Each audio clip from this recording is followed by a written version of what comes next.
Somebody is saying you look too good to be just over there being sad about whoever hurt you. You are too beautiful for that. Too beautiful of a person, and your soul is too beautiful. You have too much kindness within you to sit there sad about someone who can't see you for who you are. They only saw you for what they wanted you to be. So, you can't give them power over your life like that. They don't deserve that. Don't you know? Good day, good evening, good afternoon, depending on where you are in the world. Welcome to Milk Honey Rose. Thank you for being here. I am Mystic Alchemy. So yeah, someone is not feeling the fact that, that you're actually going through, or that you've gone through so much with this past person. They don't like that. They don't like the fact that you ended up having to go through that situation. However, they know what those types of situations can do for a person. It could teach them. This person is like they're going to want to reassure you that life goes on, even though there's times where it doesn't feel like it's moving when something hurts you and when you're in pain. And it's not to dismiss your feelings. However, it's to encourage you to get up and continue on with your life, because your life is yours.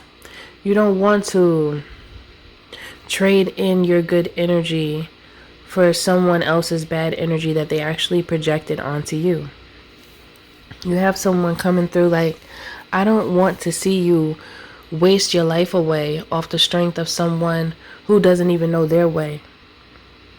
And I haven't said this in a while. However, if someone that made you feel like this doesn't even know where they're going, how could you even be mad at them for that long, It's almost like at that point, you know that they have work to do within themselves. So it would be a good opportunity for you to see that they have work that they need to do within themselves, and that what they said to you and how they made you feel, it had nothing to do with you per se. It was how they felt about themselves, and they projected that negative energy onto you because they didn't want to suffer alone. Misery loves company. That's a real thing. Because you'll notice, if you have a platform, if you go live, you'll notice all the strange creatures that come in that try to siphon your energy through saying crazy things that make no sense, and try to intentionally be disrespectful and move you so they could get a rise out of you. And sometimes it's not even, it's bots just trying to stir up a moment, for that energy, that anger. People love to see it. People love to see it. People love to see people all up in an uproar. Or you know how much energy emits from humanity when things are in an uproar? That's a lot of energy to siphon. Just think about that. Okay, just let that marinate. Now that's the same thing that these individuals want from you that try to intentionally affect you emotionally. That's a whole game that is played. So this person's going to come through in your life don't allow someone to actually do this to you. If you know what they're doing prior to them doing it, and you know what this is about when it comes to these manipulation tactics, you're going to see it when it happens. So it's not going to be like a surprise to you. It's going to be an eye-opener. It will enlighten you about that specific person in front of you, and you'll know where they're coming from. Some people choose to be like that, and they know exactly what they're doing, and they have a motive. They have a reason behind what could be seen as madness, And unfortunately, it's like the antagonist does have to be in order for you to learn.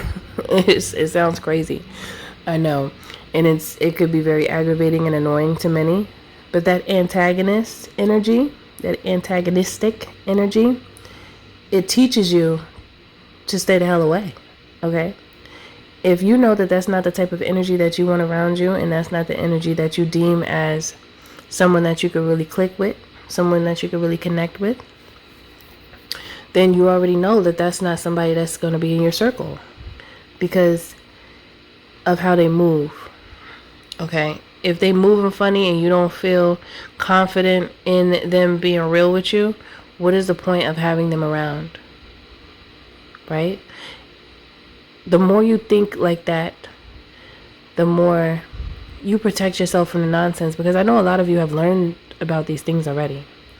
A lot of this is not new to you because you've experienced it before. And I'm hearing for some of you, there was a time where you experienced it, but you still let it go down off the strength of wanting to be in a relationship or having a desire to have company, you know. We're human. That's a natural feeling, to want to be a companion or have a companion or be in a relationship, or some of you might want to be married. All of that, yes, that is a natural desire. It's actually normal to feel that way. However, it's not normal to feel that way and align or allow yourself to stay with someone who you're not in alignment with, because then you miss out on the lesson by leaving, and you also miss out on the lesson of receiving what is meant for you. Because if you take up that space with that person that's not meant for you, then you're going to be locked in with the one that's not for you. And then they're going to be in a damn way.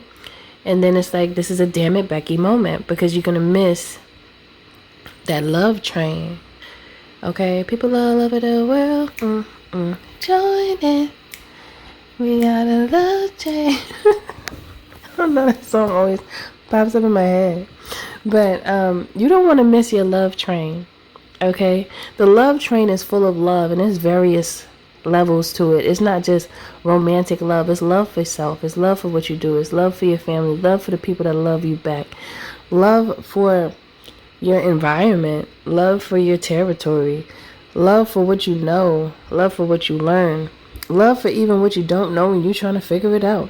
It's so much love on so many different levels. Once you realize that and you connect with that love, the love of all, your life changes, because you're not going to be so hard up to get love from one person in particular, because you get love from so many different aspects of your life that you are filled and full with love. So that like emits this energy of love, because you become it. You become what you love. And what you love becomes you, and then you just in it to win it. So regardless of if you're in a relationship or not, the love is still there. And then that's when you attract the love, because you become it. You know what I mean? Catch it. It's so good. And I'm just here talking because I want to make sure that you understand the omnipresence of love. That right there is everywhere. Even when I saw the frog yesterday and the butterfly, there was love there that I felt. It was like, it was a moment of, aw, that's love. You feel like, ooh, I see you. It was like that was a true message for us, I feel, for me to relay. I'm telling you, I have not seen that butterfly since I was a little girl. Long time ago. Long time. And for me to see that yesterday, and it's getting cold, it started to get cold outside. And the butterflies show up and it's getting cold. Like, you know, the seasons are changing, the leaves are falling. Like, you know, the trees are in different shades of autumn, right?